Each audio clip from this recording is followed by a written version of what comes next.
Hi friends, இன்றைக்கி வாங்க ஈஸியாகவும் டேஸ்ட்டாகவும் நம்ம வீட்லேயே வந்துட்டு புலாவ் வந்துட்டு செய்யலாம் பார்க்கலாம் வாங்க.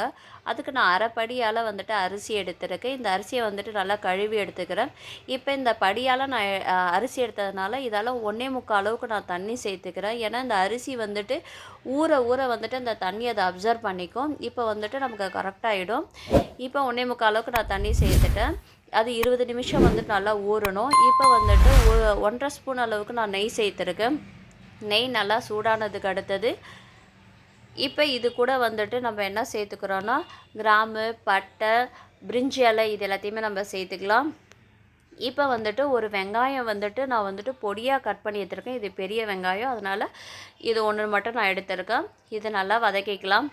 இது நல்லா வதங்கினதுக்கு அடுத்தது நான் வந்து பூண்டும் இஞ்சியும் வந்துட்டு நான் தட்டி போட்டிருக்கேன். இதுக்கு டேஸ்ட்டு வந்துட்டு இந்த பூண்டும் இந்த இஞ்சியும் நீங்கள் தட்டி போட்டு பாருங்கள். அதோடைய வாசனை டேஸ்ட் எல்லாமே நல்லாயிருக்கும். அரைச்சி போடுறதோட இந்த மாதிரி ஒன் டைம் ட்ரை பண்ணி பாருங்கள், நல்லாயிருக்கும். இது நல்லா வதங்கினதுக்கு அடுத்தது ஒரு கைப்பிடி அளவுக்கு நான் புதினா சேர்த்துருக்கேன். இதுக்கு எந்த வெஜிடபிளுமே நம்ம சேர்க்கவே தேவையில்லை.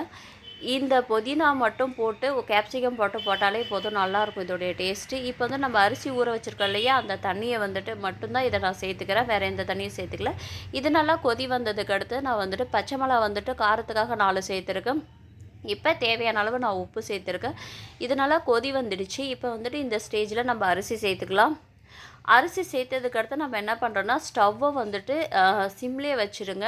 இப்போ வந்துட்டு மூடி போட்டு ஒரு 10 நிமிஷம் வந்துட்டு இது நல்லா வெந்துடும். 10 நிமிஷத்துலேயே நமக்கு ரெடி ஆகிடும். இது ரெடி ஆகிற கேப்பில் நான் என்ன பண்ணுறேன்னா ஒரு ஸ்பூன் அளவுக்கு வந்துட்டு நான் நெய் சேர்த்துருக்கேன். நெய் சேர்த்து இதில் வந்துட்டு கேப்சிகம் வந்துட்டு நான் பொடியாக கட் பண்ணி எடுத்துருக்கேன். ஒன்று தான், அதுவும் இது கூட நான் சேர்த்துக்கிறேன். நம்ம வீட்டில் இருக்கிற பொருட்களை வச்சுட்டே நம்ம என்ன பண்ணலாம், ஈஸியாகவும் டேஸ்ட்டாகவும் நம்ம வந்துட்டு இந்த புலாவ் வந்துட்டு ரெடி பண்ணிடலாம். இது டேஸ்ட் ஒன்றுமே நல்லாயிருக்கும். வீட்டில் ட்ரை பண்ணி பாருங்கள். இதை வந்துட்டு ரொம்பலாம் வதக்க தேவையில்லை, கொஞ்சம் லைட்டாக வதக்கினாலே போதும். இப்போ இது வந்துட்டு நல்லா வதங்கிடுச்சு. ஒரு 2 பெரட்டு தான், அவ்வளோதான். கேப்சிகம் ரொம்பலாம் வதக்க தேவையில்லை. இப்போ பாருங்கள், ஒரு 10 நிமிஷத்துக்கு அடுத்து ஓப்பன் பண்ணுறேன். நல்லா வாசனையாகவும் இருக்குது. இங்கே பாருங்கள், நல்லாவே சாதம் வெந்திருக்கு. இப்போ இது கூட இந்த கேப்சிகத்தை வந்துட்டு நான் சேர்த்துக்கிறேன்.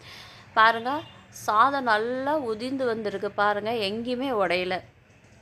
இது வீட்டில் எல்லாருமே ட்ரை பண்ணல. இப்போ வந்துட்டு செய்ய தெரியாதவங்க கூட இந்தமாரி நீங்கள் ட்ரை பண்ணி பாருங்கள். புலாவ் ரொம்ப ஈஸியாகவும் நம்ம பண்ணிடலாம். இது பெரிய கஷ்டம்லாம் கிடையாது. இப்போ பேச்சுலர் பசங்க கூட இதுமாரி ட்ரை பண்ணி பார்க்கலாம். இதுக்கு நான் சைடிஷாக வந்துட்டு நான் என்னன்ட்ருக்கேன்னா முட்டை குழம்பு தான் செஞ்சுருக்கேன். முட்டை குழம்பு எப்படி செய்யுதுன்றதை நெக்ஸ்ட்டு வீடியோவில் பார்க்கலாம். நீங்கள் வீட்டில் ஒன் டைம் ட்ரை பண்ணி பார்த்துட்டு கண்டிப்பாக என்ன பண்ணால் கமெண்ட்ஸில் சொல்லுங்கள். இந்த சேனலை சப்ஸ்கிரைப் பண்ணுங்கள். Thank you friends.